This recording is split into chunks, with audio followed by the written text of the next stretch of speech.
Today I am Constance, and thank you for joining me in the next episode of my English class. In this lesson, we're going to be talking about two words: fiduciary and judiciary. I think these are important words. Fiduciary, which means to trust, right? Related to trust, and judiciary, a country system responsible for judges, courts, and the law. Judges,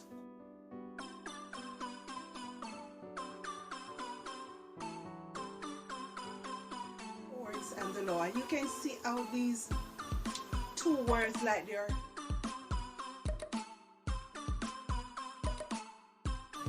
tongue twisted, they're tongue tied. They sound so familiar. Judiciary and fiduciary. One is to trust and the other has to do with the system of the laws, the courts, and judges. And we have two sets of sentences that will help us get a better understanding of how these words can be used, or to elaborate or express the meaning of these words some more. Alright, so let's go with the first sentence. Most lawyers are under fiduciary duties because they act in the best interest of their client. They act in the best interest of their client. So they're under fiduciary duties. So when they're under fiduciary duties, that means you as the client, the plaintiff, you trust them, right?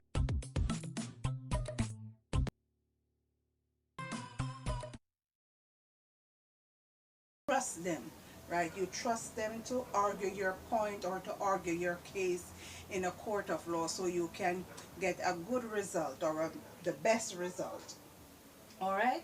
So you have to be honest with your lawyer so he can represent you in the best way possible. The second sentence reads, the Wilsons recover $7 million verdict against their bank for breaching fiduciary duty. For breaching fiduciary duty. So they did something which was against the law. They breached, so they did something that was against the law. And they obviously brought it to the courts because it's a verdict. So they won a case in court which rewarded them $7 million. Alright? So the bank was at fault here. So because they trusted the institution to angle their money. And that didn't happen. Alright, so our next, we have a lot of wasps flying around. Sorry about that. Our next sentence. Tom has a fiduciary duty as a police officer. Tom has a fiduciary duty as a police officer. So whenever you see a police officer, if you happen to be in trouble or you see anyone wearing a police uniform, that's the person most likely you're going to trust with your situation. Right? Yeah, that is the person you're going to trust because their uniform indicates that they are a trustworthy force to bring your situation to, or bring your point to. So Tom has a fiduciary duty as a police officer. Let's see number 4. They were elected by all shareholders. They were elected by all shareholders, hence they have a fiduciary duty to act in the best interest of all the shareholders. So if you elect someone, why you elect them? You elect them because you what? Trust them. You trust them to handle your money, to handle your affairs. So as a shareholder, when all the shareholder comes together and elect this person, they choose this person, they trust this person to handle their affairs so they can get the right amount of money or interest or percentage of an interest that they will be getting from the company, right? So you're a shareholder in Digicel or TVJ or CNN, whatever you're a shareholder in, you get a percentage of whatever they rake in every 6 months or once a year or annually. All right. So because you trust them.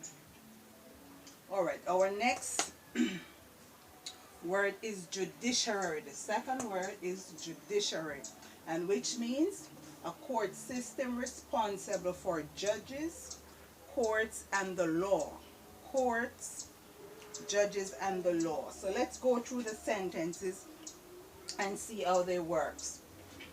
The total number of full-time judiciary in some developing countries is only 300.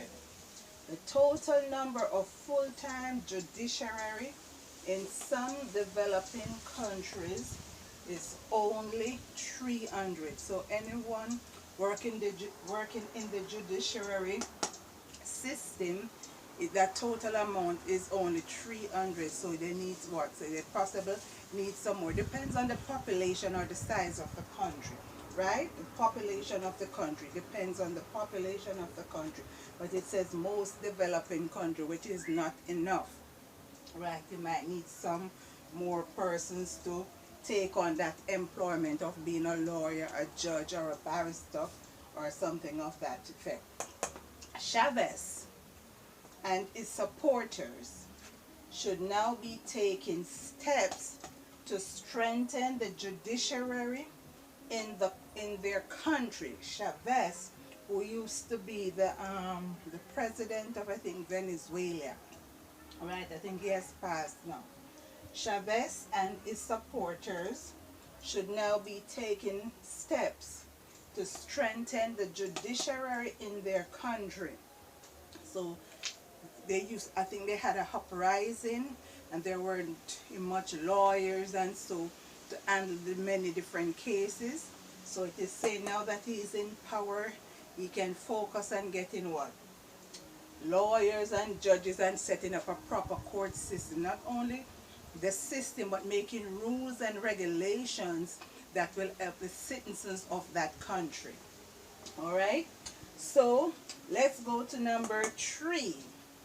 The judiciary system of Jamaica is mainly framed in the English model. The judiciary system of Jamaica is mainly framed on the English model, meaning the English one colonized Jamaica, so they had set up their judiciary system here. So that is the judiciary system that the country continue on with after they had seek or gain independence. So the judiciary system of Jamaica is mainly framed around the English model. And at number 4 we said, while the judiciary system of Haiti and Italy is mainly framed on the model of France. The judiciary system of Haiti and Italy is framed on the model of France. Why? Same reason that the model of Jamaica is framed on the English.